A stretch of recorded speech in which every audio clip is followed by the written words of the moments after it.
Well, g'day, Max here again. Welcome back to the shop. So, we've got a couple of bits of 70mm diameter round bar here, and we have to make up a couple of parts for this old chestnut here has reared its head again.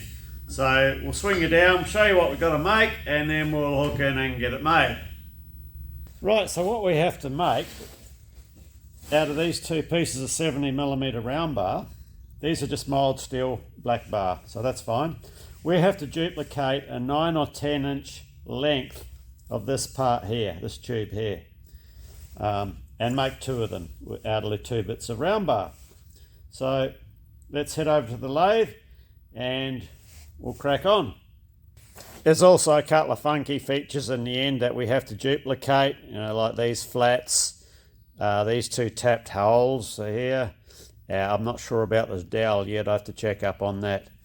The keyway we don't need to duplicate, so it'll just be this shoulder and the 9 or 10 inch length. And so these parts here, more tractor parts. Okay, if you've watched a lot of my videos, you'll remember or you'll recall, I've made a fair few tractor parts. And if you're new to the channel, what the go is, because of certain YouTube policies and things you can and can't mention, that's why these parts are called tractor parts. What the go is, these parts are for restorations of a World War II anti-tank gun, which is a 2-pounder anti-tank gun that was made here in Australia. Now,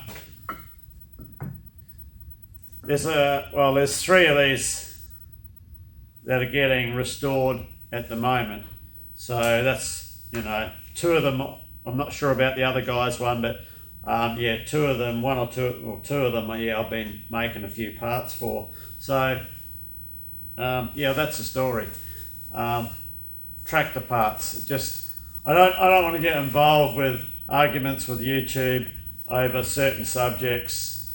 I know people have had trouble in the past, so that's why that's why they're called tractor parts. So anyway, after the lathe.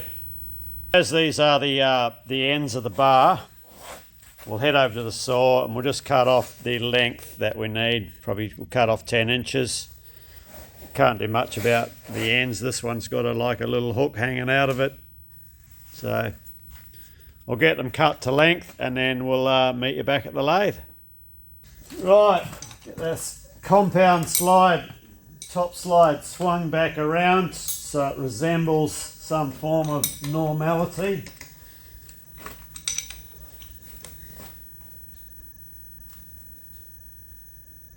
That right there.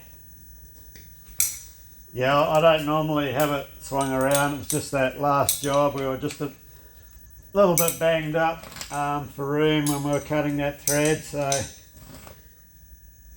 we went the angled method. Okay, so we don't need that, and we find our spanner for the tool post, which is here. Get rid of that.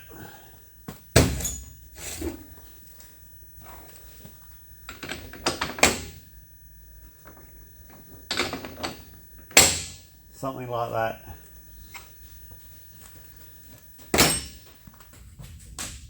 Okay, I've got the first one done here.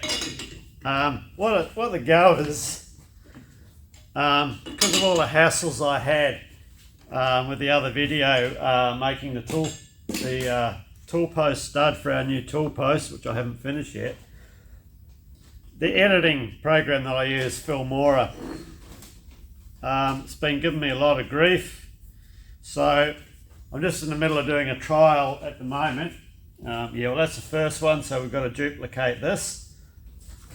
Just doing a trial at the moment and going back to the good old Windows basic editing program. without all the hassles and headaches, I hope. When I first started YouTube, I used to use Windows 7. It was a free program, really basic to use, no hassles, you know. And that's what I want. I'm not really a good computer literate person. Bit old for that. Yeah, well, we never had it growing up, you know. It just wasn't in our, well, it wasn't around then, you know. So, yeah, so this is a trial. Well, hopefully this will work out. So this is the Windows Movie Maker, Windows 11. And so far I just did a little editing trial, and seems to be okay, and my computer's not playing up, so it's looking like it was possibly the Filmora upgrade. My computer couldn't handle it, and it's not a small laptop, mine either. It's got plenty of horsepower. So let's see how things progress. Looks like we just need to back this jaw off a tad and nip this one down. That's pretty good. Yeah, so this is just mild steel black bar. Nothing like the other stud or the other bar that we were turning that stud out of. That was a bit of tough stuff, that was. So no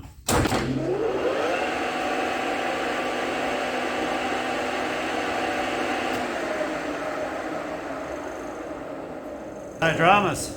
So we'll get this faced off and reposition you guys. I'm just looking at this saw cut. It's probably a good 5mm off square. Yeah, it might be time to change my saw blade.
That's a bit better.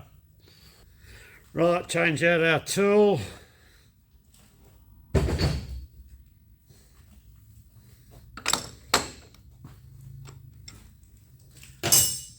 Just take one more facing cut just to clean that finish up from that other tool.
107 is what we want.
And we're going to come down to 65.7.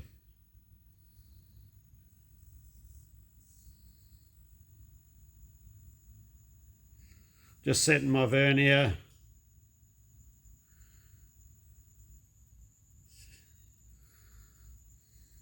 Zero.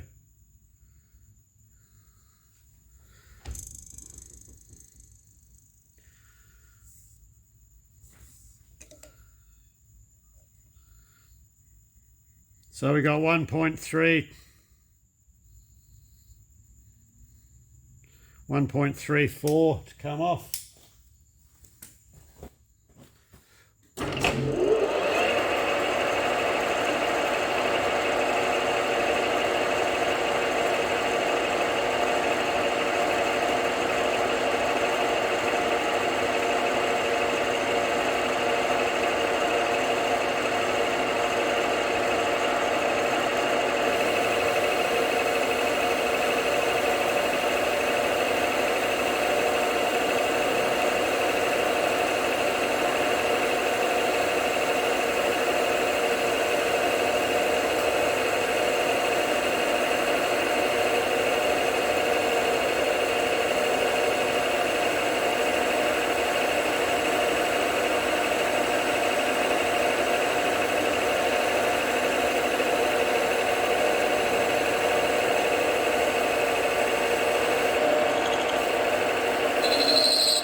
Okay, what do we want? 65.7. We're 65.1, so 0.3 finishing cut.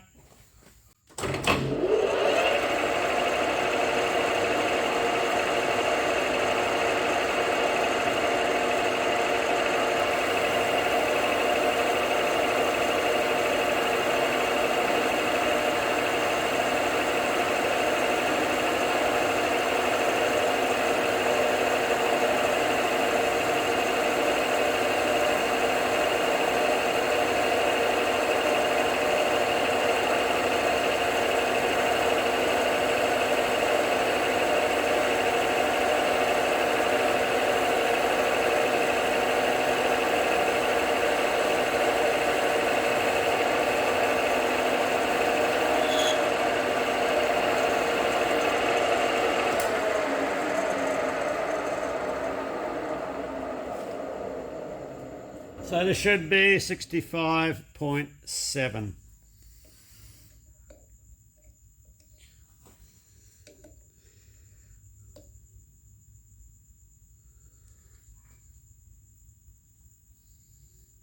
$65.8.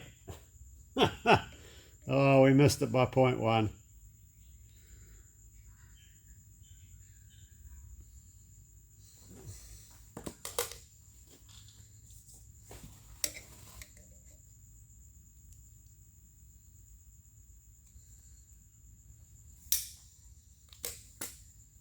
not according to the vernier.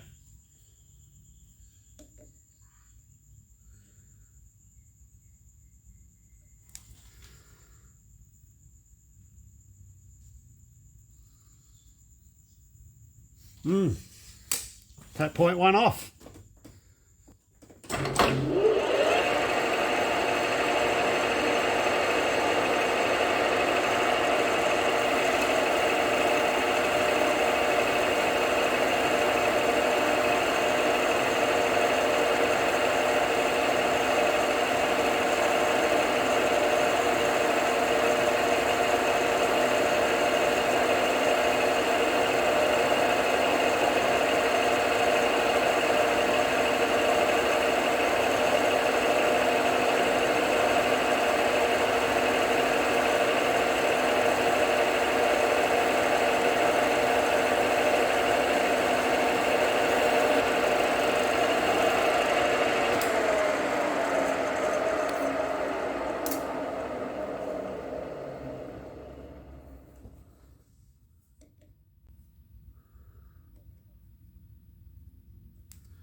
Okay, that's better, 65.7.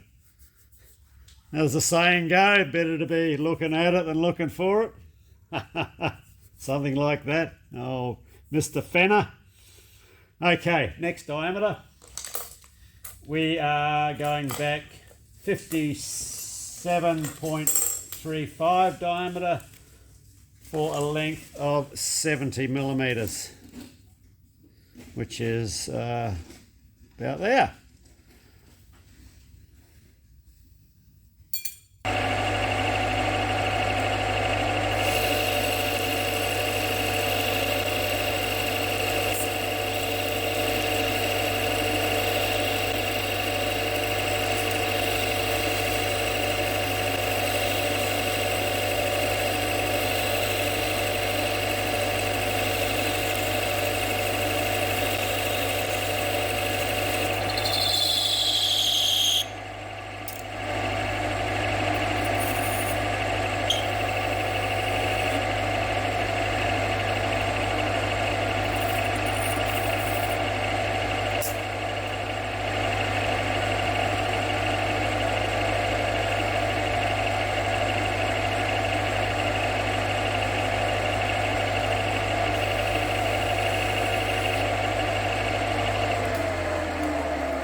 I like the way those chips were squirting back at me.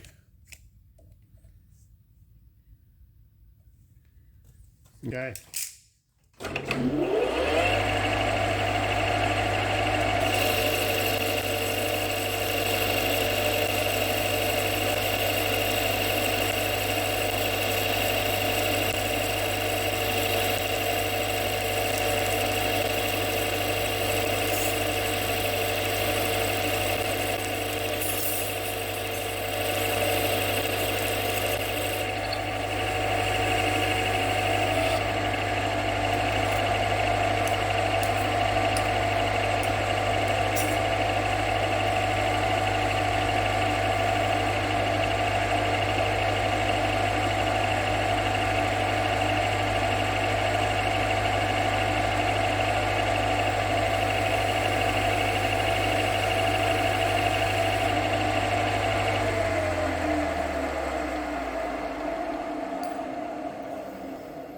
Got a measurement of that.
.03 to go.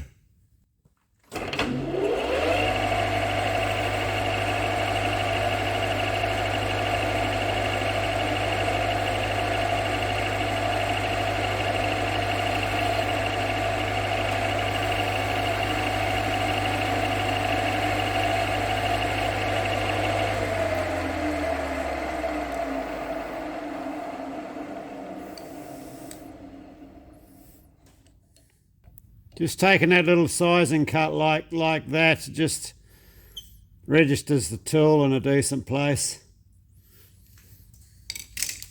Helps prevent you overcutting.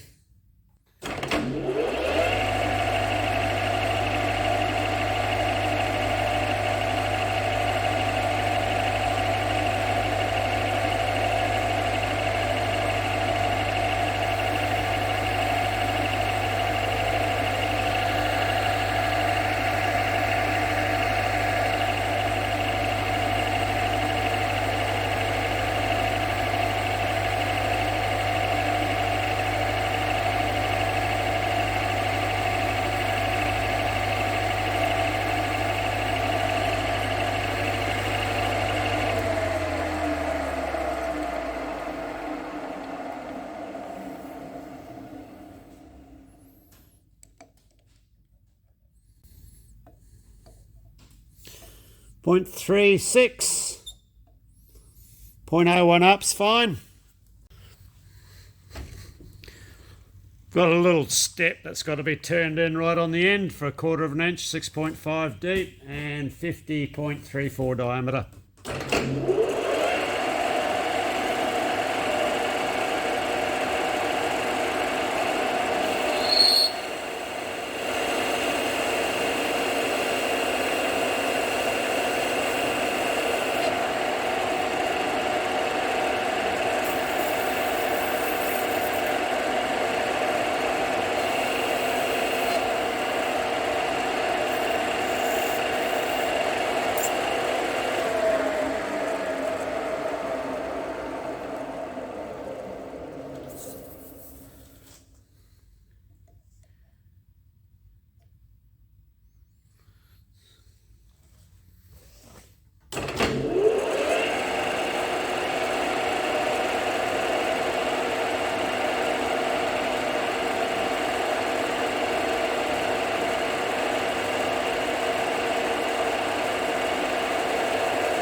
.05 to go for a finish cut.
.035 right on it.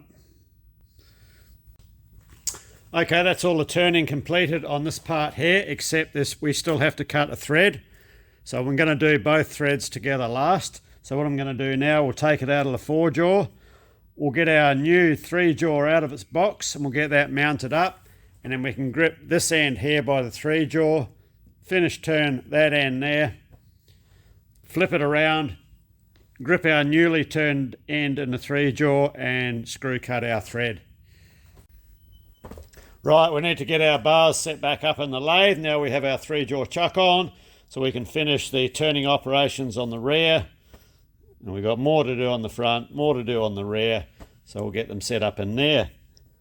So when the customer dropped off this material, he said, it's just mild steel bar. And when I was turning it, I was thinking to myself, that pig's ass, this is not mild steel bar. It's actually 1040, so she's a bit better than your average hot roll mild steel, and that's why we are able to take fine finishing cuts and still have a good finish. So we're still going through the process of getting our lathe dialed in. This is a very low tolerance job, so I could go plus or minus 5/1000ths of an inch quite easily and get away with it without a problem. But because we're trying to hold reasonable tolerances at the moment till we get this lathe dialed in. Now, doing that does not reflect on the cost of the overall job, because I've already priced this job up independently regardless of how I machined it. So I have to do that when I film this sort of stuff anyway, so they're a fixed price. Right, let's get them into lathe.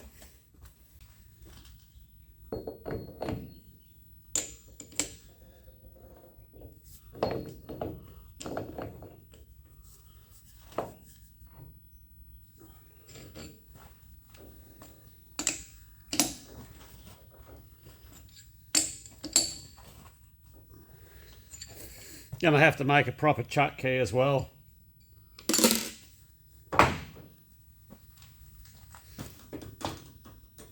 Turn our power on.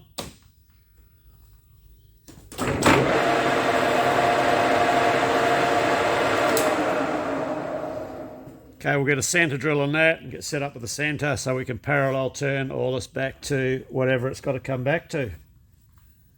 So we're at 70mm diameter there.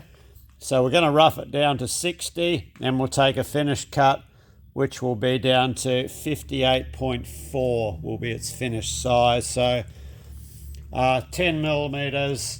So we'll split that into 2 roughing cuts of 5mm each, which will be 5mm off the diameter, 2.5mm in feed. So we're going to be running on 500 RPM and 10th hour feed rate.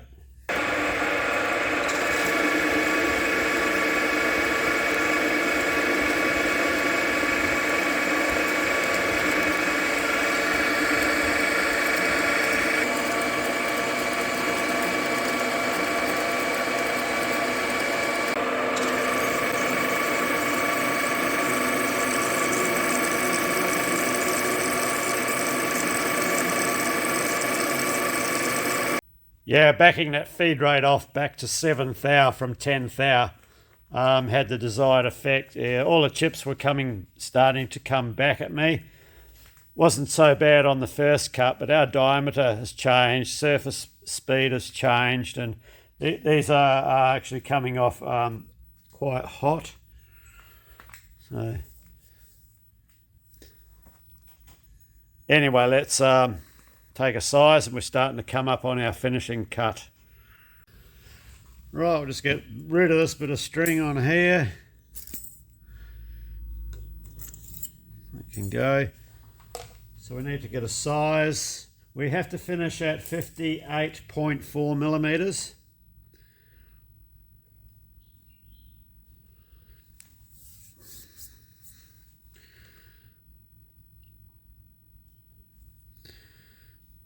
And we are 60.58. So let's do that on my calculator. 60.58 minus 58.4. That's 2.18 millimeters. Divide that by 2. So we have an infeed of 1.09 millimeters, or 42 thou, nearly 43 thou. So we'll just split that in half.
Okay, it's a bit harder to break the edges the way I do with that CNMG as opposed to my normal triangle insert.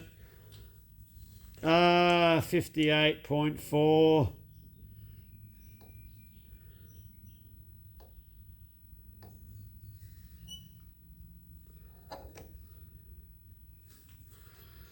Uh, 58.41, so 0.01 up, 3/10,000ths, nearly 4, not just shy of 4/10,000ths of an inch. That's measured in the middle. How do we go for parallel?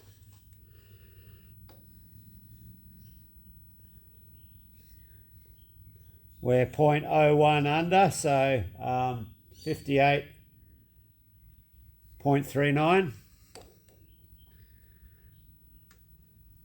0.02 up, so 58.42, and 58.4 in the middle. All right. Yeah, we'll get to the bottom of that, what's going on, once we get these couple of jobs out of the way. So whether we've got to look at a headstock adjustment as well, but we will be replacing the live center so we can eliminate that out of the equation.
So I'm just setting my boring bar here, and I've got it set just a little bit above center.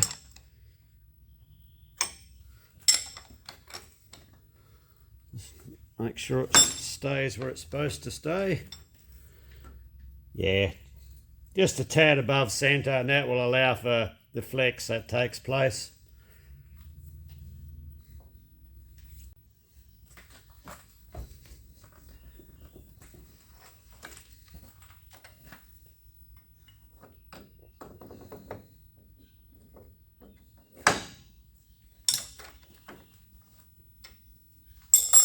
So this hole that we've just drilled, we need to bore it out. So what we've got to achieve is a M24 by 3mm pitch thread inside there. We'll probably go, as long as we've got 40mm of good thread, it will be fine.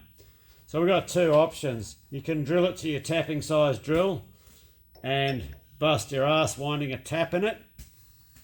Or you can go and spend $250 and buy a spiral flute tap, and if you got a tapping head or tap holder that can accommodate it, you can power tap it, and that would be the easiest way. We should make up some of those later on, because I would actually buy a tap if I had a means to hold it. Probably just dedicate maybe an ER collet chuck or something. Probably need something that would actually grip the squares, would be better. So what we're going to do, we're going to bore it to size, and we're going to screw cut the bulk of it out, and we'll just finish it off with a tap. Now, the boring bar,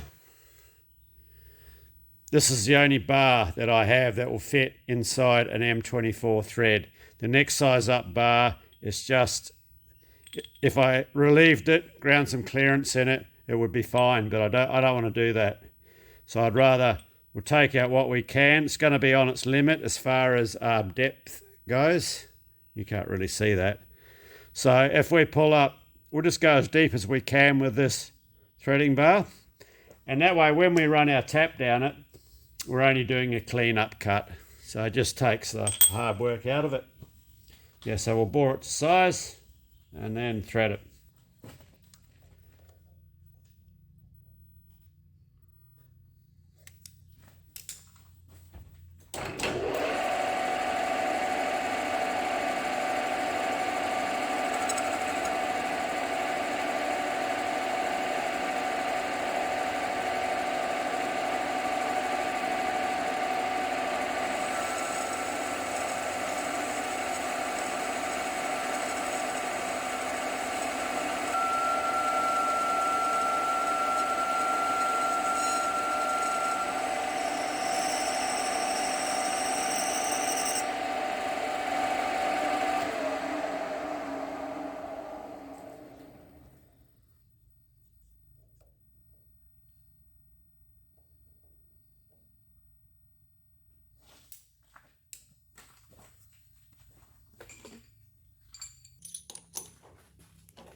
Right, well, we'll see if I've got a tool so we can get in there and do an undercut for our threading bar.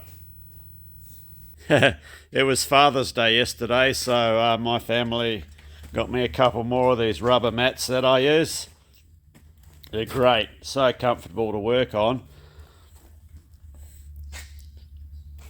I use them, you know, instead of duck boards. Duck boards are great, but if you drop something down there, of course duck boards are such a pain in the ass to lift up and keep clean underneath.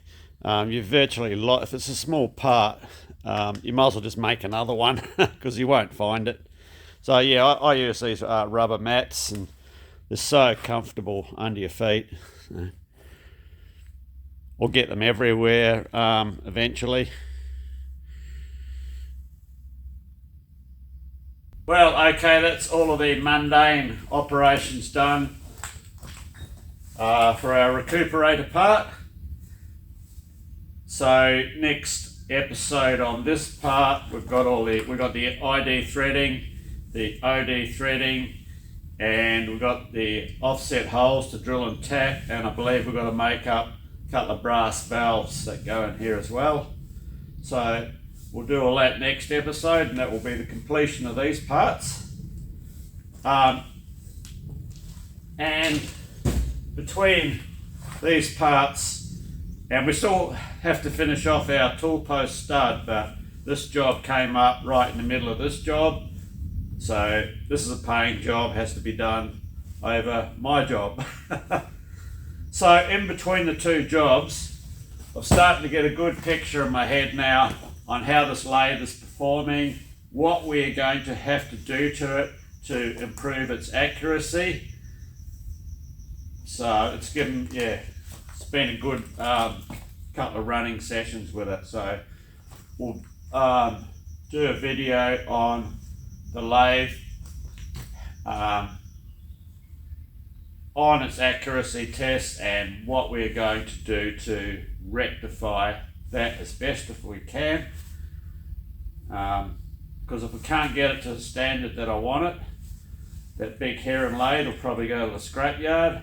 This will take the heron's place, and I'll put a brand new machine here. See how we go. Hopefully I don't have to go down that road. So my computer's come back to life somewhat since I deleted the Filmora program completely off it. I've done, I think I mentioned earlier, I've done this on the free program, Windows Movie Maker 11. I'm just going to run with that for a while till I catch up and get some more spare time, and then I'll start poking around some of the other video editing programs people have suggested. Now these are ones I have looked at previously before I went to Filmora. Filmora was a great editing program, but this style of video I find you need great control over your volume adjustment. And that's what I was struggling to do with Filmora. The Windows one is actually quite good in that area. So we'll just see how things progress in that regard. So anyway, we're reasonably back on track. So cheers, thanks for watching, and we'll see us next time.